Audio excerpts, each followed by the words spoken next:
तो आपकी मैथ की क्लास कहाँ चल रही थी? तो हम लोगों को एरिया पढ़ना था। क्या पढ़ना था? एरिया। तो हम लोग एरिया पढ़ने वाले थे। तो area related to surface.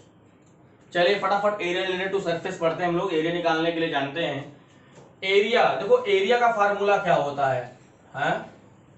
Area area क्या है?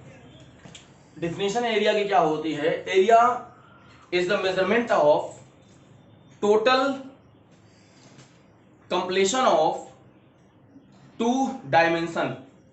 किसी भी टू डायमेंशन लेवल की पूरे हर एक पॉइंट का जो मेजरमेंट होता है, हर एक सेक्शन का मेजरमेंट होता है, एरिया होता है। ये फिजिक्स की क्लास है क्या? ओ शिट, हम तो मैथ पढ़ा रहे हैं। लेकिन पढ़ लेते हैं, मैथ ही पढ़ रहे हैं तो क्या दिक्कत है, पढ़ लेते हैं। मैथ फिजिक्स है, मैथ है, बराबर है। सर मोशन चैप्टर में मैथ पढ़ा रहे हैं, एरिया आज पढ़ाने आप जा रहे हैं। सर हो क्या गया? लॉकडाउन में लगता है सर को कुछ हो गया। नहीं, आज आज एरिया एरिया खेलेंगे। आज 10 मिनट का एरिया एरिया खेलेंगे, पक्का खेलेंगे। ये देखो कैसे खेलेंगे। अच्छा ये बताओ, अगर कोई ट्रायंगल है और उसका तुमको बेस पता है, ट्रायंगल है अगर उसका बेस पता और उसको तुमको उसकी हाइट पता है, तो एरिया का फार्मूला इसका क्या होता है बताओ? Area of triangle. Area of triangle क्या होता है बताओ फटाफट? एरिया ऑफ ट्रायंगल होता है आपका half into base into height. Sir ये तो होता है यही होता है। आज चलो छोड़ जाने को, क्या पढ़ोगे? फिजिक्स, यही पढ़ लो, हाफ बेस इंटू हाइट। चलो दूसरा, पहला ये हो गया, दूसरा क्या हो गया?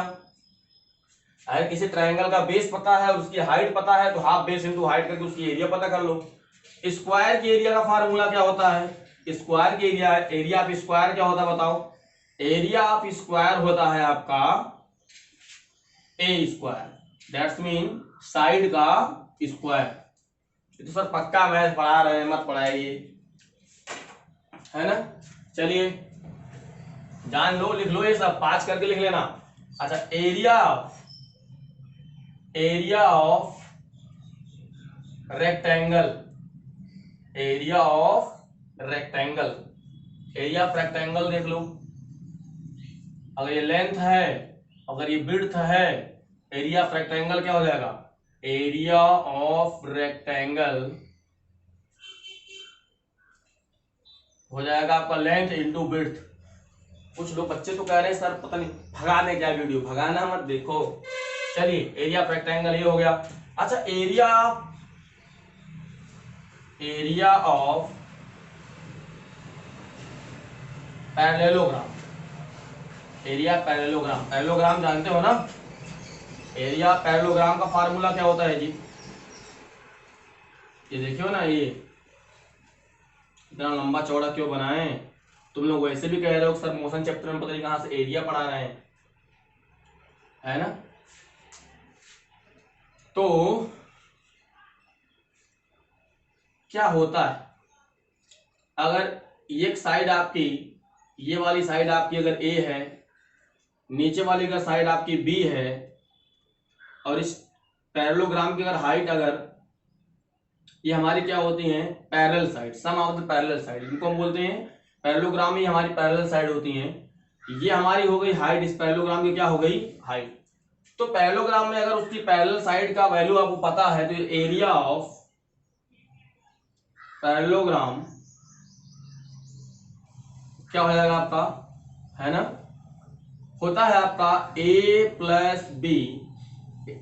एक मिनट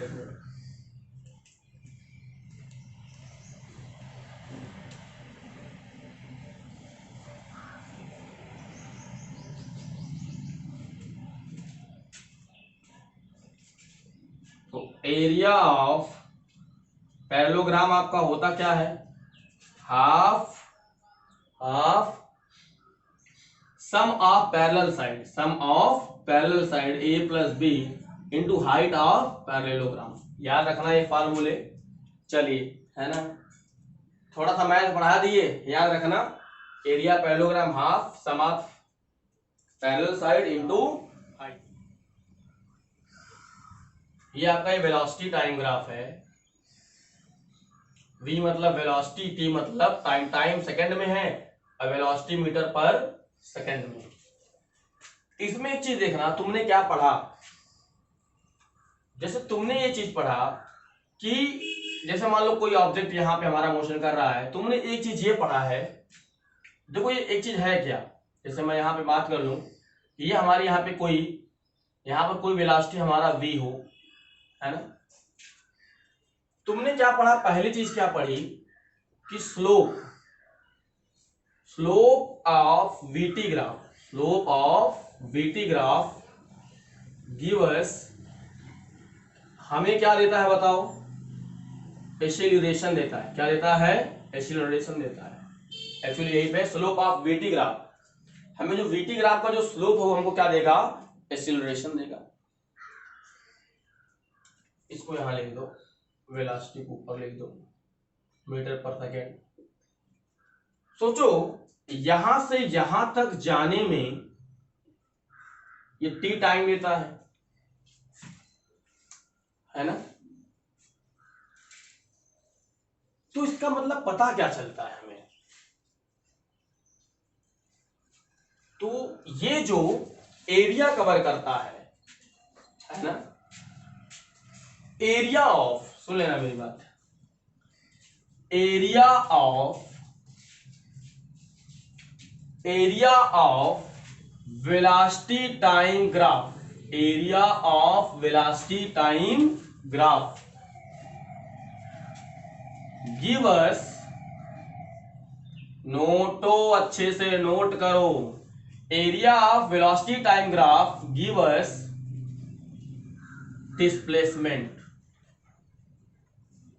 अरे बाप रे बाप, area of velocity time graph give us displacement. Velocity time graph का अगर आपने, वेलोसिटी टाइम ग्राफ का अगर आपने एरिया निकाल लिया तो वह क्या देगा आपको, डिस्प्लेसमेंट देगा, है ना। याद रखना वेलोसिटी टाइम ग्राफ का आज area of velocity time graph. आप समझ में आया एरिया क्यों पढ़ाए थे, वो एरिया इसीलिए पढ़ाए थे आप लोगों को, ठीक है। Area of velocity time graph give us displacement, जो वेलोसिटी टाइम ग्राफ का जो एरिया होता है वो हमको डिस्प्लेसमेंट देता है। क्या देता है? डिस्प्लेसमेंट देता है। एरिया निकालेंगे किस चीज की सर?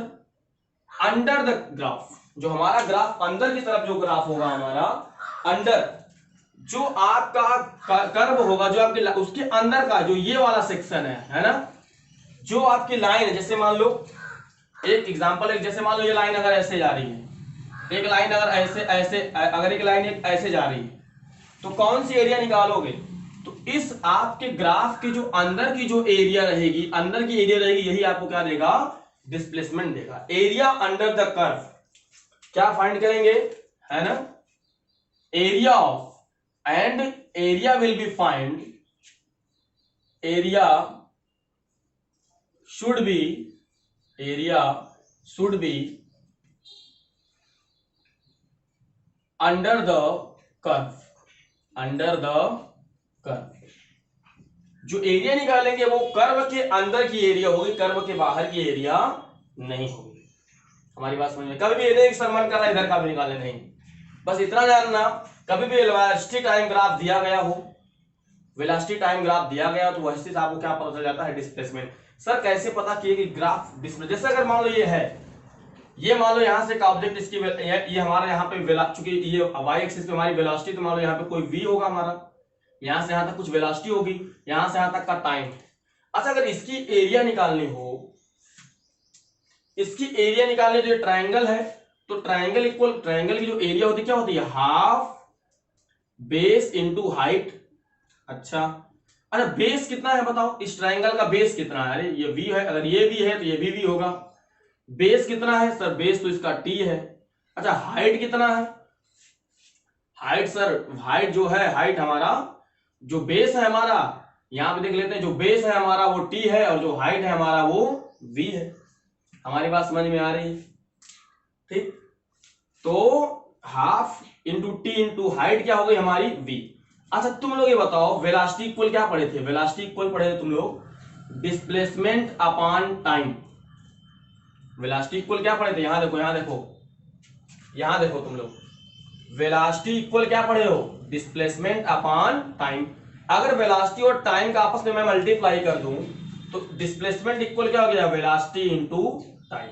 देख लो, तो ये मैं जहां पे है ये लिख सकता हूं ना, half into V into T. बताओ वेलोसिटी और टाइम का जो प्रोडक्ट होगा, वेलोसिटी और टाइम का जो प्रोडक्ट होगा वह क्या होगा हमारा, डिस्प्लेसमेंट, यानी हाफ इंटू डिस्प्लेसमेंट ओवरऑल। अब ये हाफ पे तुम्हारा ध्यान नहीं जाएगा, ये कांस्टेंट वैल्यू है, क्योंकि एरिया अलग अलग होती है, हर एक एरिया का अपना फार्मूला अलग अलग होता है, तो उससे हमको मतलब नहीं है। हमको ये दिखना है कि क्या हमारा वेलोसिटी इंटू टाइम वाला कॉन्सेप्ट बन रहा है कि नहीं। क्यों एरिया, जैसे अगर कोई पूछ दिया, अगर आपने कह दिया वेलोसिटी टाइम ग्राफ डिस्प्लेसमेंट देता है, तो वो सामने वाला पूछ दिया क्यों देता है, क्या बताओगे तुम, कहोगे कि जो एरिया होती है, जब हम उसकी एरिया निकालते हैं, तो एरिया निकालते समय वेलोसिटी और टाइम का प्रोडक्ट मिलता है हमको। क्या मिलता है, वेलोसिटी और टाइम का प्रोडक्ट, और वेलोसिटी और टाइम का प्रोडक्ट ही हमारा क्या होता है, डिस्प्लेसमेंट। बोलो सही है कि नहीं।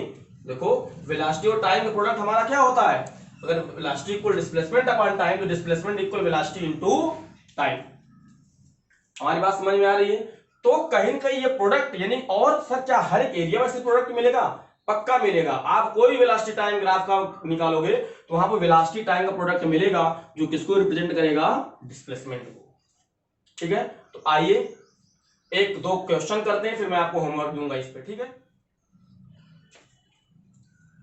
चलिए स्टूडेंट एक क्वेश्चन सॉल्व करते हैं। तो आई होप स्लोप तो आप निकाले लेंगे, थोड़ा एक्सप्लेन करते हैं। यहाँ पे देखो ये वेलोसिटी टाइम का ग्राफ है हमारा, ये वेलोसिटी हमारा मीटर पर सेकंड में है और टाइम हमारा सेकंड में है।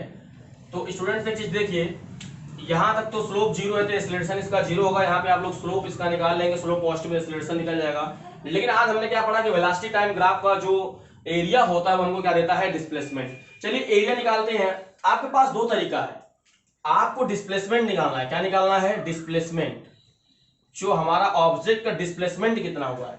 तो देखो स्टूडेंट, डिस्प्लेसमेंट निकालने के लिए थोड़ा मैं उधर वाले सेक्शन में चलूं, थोड़ा यहाँ पे ऊपर अच्छे से दिखेगा, तो थोड़ा हम लोग को डिस्प्लेसमेंट निकालना। तो डिस्प्लेसमेंट निकालने के लिए क्या निकालना होता है, डिस्प्लेसमेंट ऑफ होल जर्नी, है ना।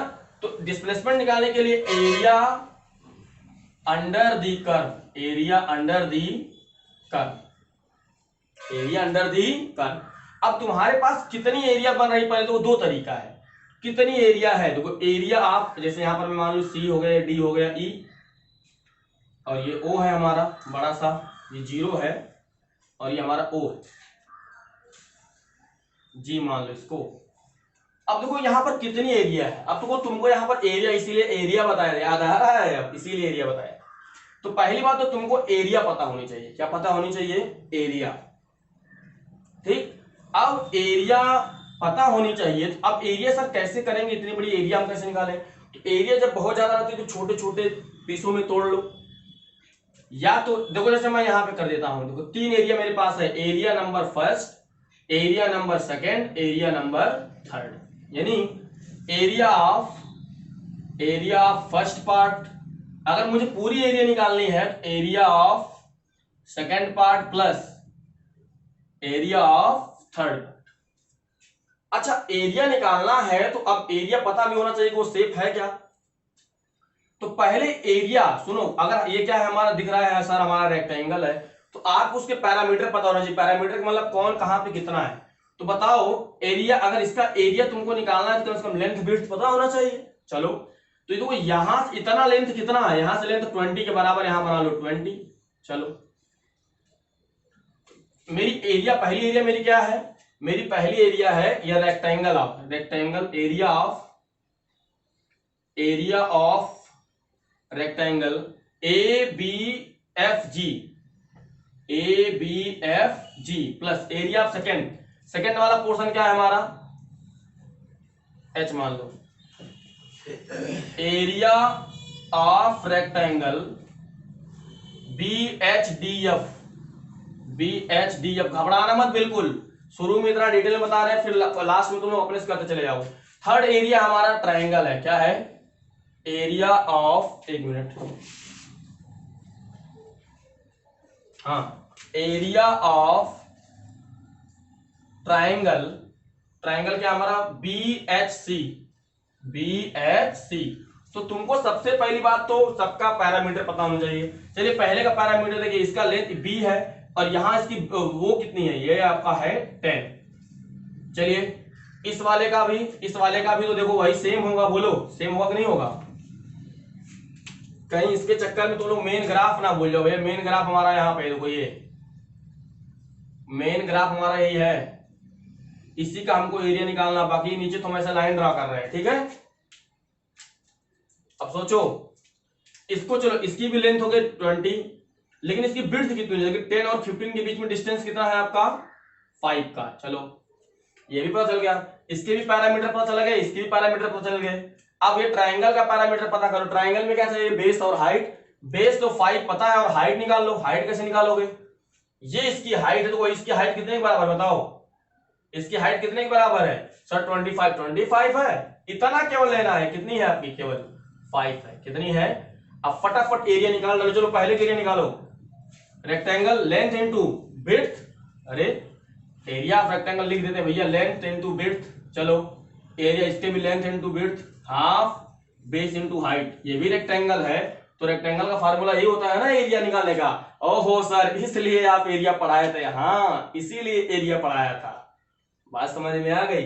लेंथ इनटू विड्थ क्या होता है फार्मूला लेंथ इनटू विड्थ का, 20 इंटू 10 प्लस, ये भी देखो रेक्टेंगल है, कितना हो जाएगा 20 इंटू 5 प्लस हाफ। ट्राइंगल की रेट बोला हाफ बेस, बेस कितना है हमारा 5, हाइट कितनी है हमारी 5। चलिए निकालिए 200 100 और ये हो जाएगा हमारा, अब ये लो 12.5 कितना हो जाएगा 312.5 यूनिट। डिस्प्लेसमेंट क्या है, एक लेंथ है, लेंथ की यूनिट क्या होती है हमारी मीटर। ये बात समझ में आई। क्या किया, क्या पता किया आज, area of velocity time graph give us displacement. Area of velocity time graph, जो वेलोसिटी टाइम ग्राफ की जो एरिया होती है वो हमको डिस्प्लेसमेंट देती है। तो क्या किया, सबसे पहले जो हमको एक कर्व दिया गया था और बोला गया कि इसका आप लोग वो एरिया निकालिए, तो अरे सॉरी डिस्प्लेसमेंट निकालिए। तो डिस्प्लेसमेंट निकालने के लिए हमको पता था दिमाग में हमको एरिया निकालनी होगी। तो एरिया निकालने के लिए पहले उसको कई सेक्शन में बांट लीजिए अपने। हमने 3 सेक्शन में, फर्स्ट सेकंड थर्ड में बांटा, तीनों को नाम दिया area of first, area of second, area of third. Area पहले रेक्टेंगल, दूसरी भी रेक्टेंगल, तीसरी हमारी क्या है ट्राइंगल था। अब किसी भी चीज की एरिया निकालने के लिए उसका पैरामीटर चाहिए, तो पैरामीटर लेंथ और विड्थ, इसका 20 एंड 10 पता किया यहां से, और यहां से इसका देखिए यहां से 20 ये है तो 20 ये भी रहेगा, लेकिन ये 10 to 15 है तो ये 5 हो जाएगा। फिर ट्राइंगल क्या, फिर आपके सामने है और हम फिर इसका होमवर्क आपके पीरियड में आपको दे देंगे। Thank you and have a nice day. I hope कल हम लोग शुरू कर देंगे derivation of equation of motion first, second and third. तैयार रहिएगा, ये पता रहेगा। इतना करने के बाद हमारे पास ताकत आती है, वेलोसिटी आराम से